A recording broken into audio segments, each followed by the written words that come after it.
নমস্কাৰ আপোনালোকে চাই আছে এবি লাইভ 24 সাম্প্ৰতিক সময়ত এটা বিষয় বৰ বেছিকৈ চৰ্চাত আছে হেয়া হৈছে মিয়া বিষয়টোৰ চৰ্চা অতিকৈ হৈ আছে সদনৰ ভিতৰে বাহিৰে আৰু সাধাৰণ নাগৰিকৰ মাজতো বিভিন্ন ঠাইত বিভিন্ন ঘটনা পৰিঘটনা উজনি নামনি মিয়া ইত্যাদি বহুত সকলোৱে জানে তাৰ মাজতে এগৰাকী ব্যক্তি হেয়া হৈছে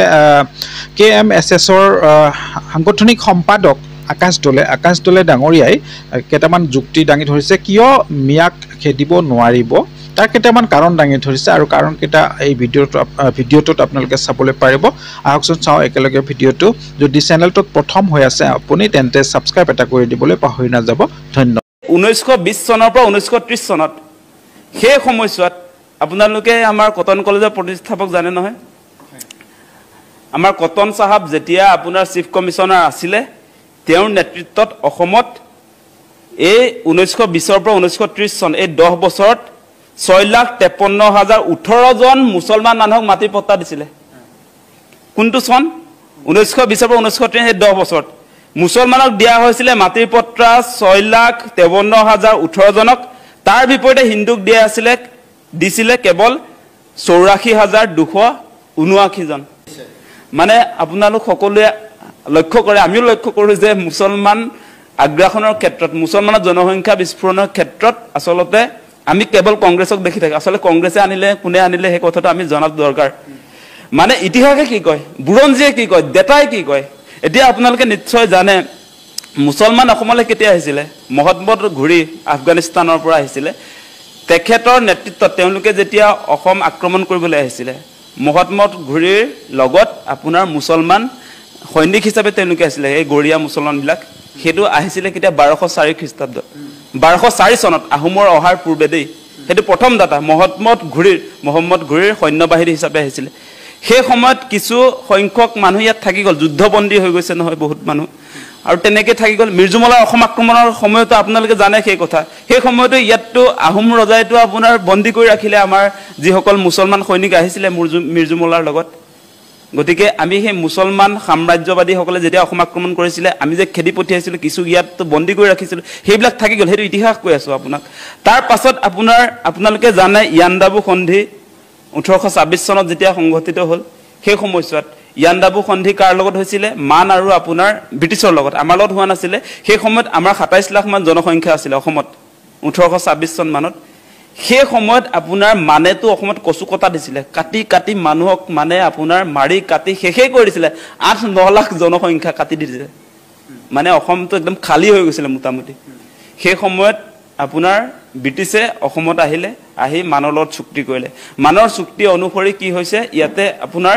তেওঁলোকে ব্ৰিটিছৰ অধীনলৈ গৈছে মান গুছি গল অসমৰ পৰা ব্ৰিটিছ আহিলে ব্ৰিটিছে ইয়াত কি হৈছে সম্পদ লুণ্ঠনৰ কাৰণে আহিছিলে জানে আপোনালোকে তেওঁলোকৰ ইষ্ট ইণ্ডিয়া কোম্পানী ইয়াত তেওঁলোকৰ চিফ কমিশনাৰ বিলাক আছিল গভৰ্ণৰ জেনেৰেল বিলাক আছিল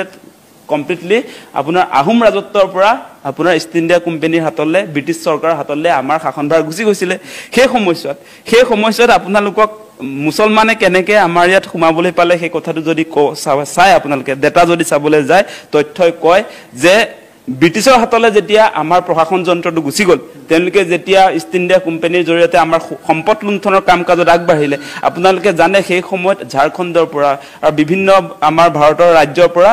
তেওঁলোকে প্ৰথম অৱস্থাত চাহ খেতিৰ কাৰণে আমাৰ চাহ জনগোষ্ঠীৰ লোকসকলক আনিলে সংখ্যাটো 5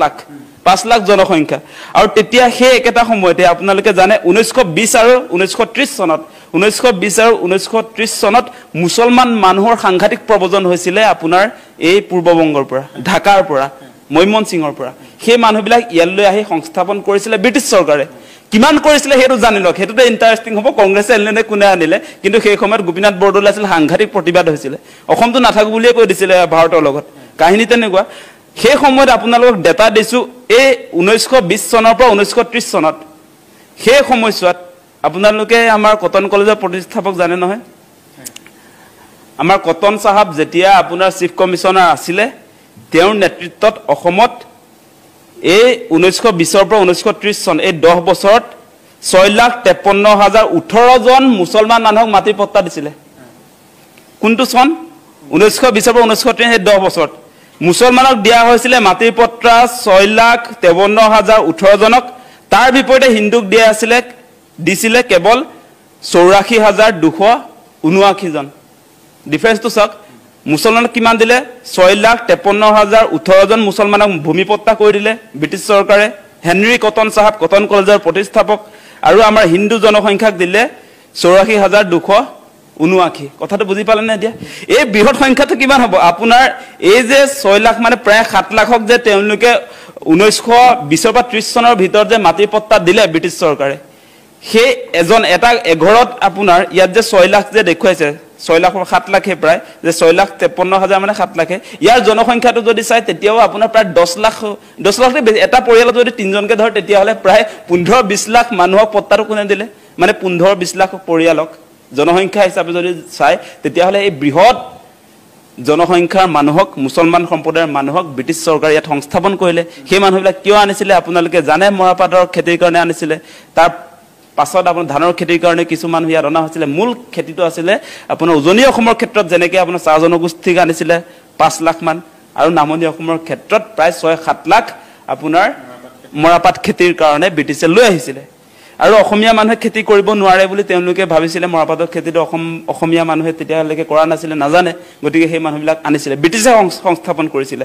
গতিকে এই কথা বতৰাবিলাক আমি জানিব লাগিব আৰু আমাৰ যেটো ডেটা সেই ডেটা অনুসৰি এই ডেটাৰ লগত কিন্তু এটা কথা আমি যদি মিলাই চাই আজিৰ দিনটোৰ যদি মিলাই চাই তেতিয়া হলে চাব এই এনআৰসি যে আপডেট কৰিলে সেই এনআৰসিত সেই কাৰণে মুছলমানৰ আপোনাৰ বহিৰাগতৰ সংখ্যা অবৈধ বিদেশী সংখ্যাটো কম মানে 1.5 লাখ বা 2 লাখ হ'ব আপোনাৰ হিন্দু বাংলাদেশৰ সংখ্যা 18 লাখ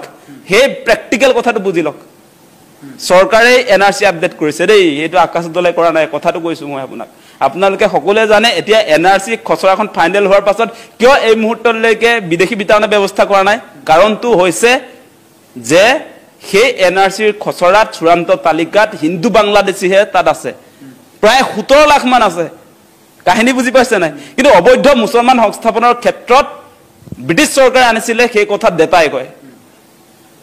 তাৰ প্ৰমাণ পত্তা কোনে দিছিলে হেনৰি কটন 1920 পৰা 1930 লৈকে কিমানক দিছিলে 6,53,000 লোকক দিছিলে তাৰ বিপৰীতে অসমৰ থলুৱা মানুহক কিমান দিছিলে 84,000 গৰে সেই কথাবিলাক নাজানিলে এনে বিতৰ্ক কৰি লাভ নাই গতিকে আপুনি সেই কাৰণে এতিয়া মিয়াক খেদিম বুলি ক'লে মিয়াক যে বাহিৰ কৰি দিব নোৱাৰি সেই সময়তে পত্তা পায় তেওঁলোকৰ কাগজ পত্ৰ ক্লিয়াৰে হৈ আছে তাৰ পাছত কিছু সংখ্যক আহিছে কাৰ কাৰণে আহিছে যে আমাৰ সুপাধিলা নীতিৰ কাৰণে আমি যে সীমা সমস্যাবিলাক সমাধান কৰিব পৰা নাই কাটাতাৰৰ ব্যৱস্থা কৰিব পৰা নাই আজি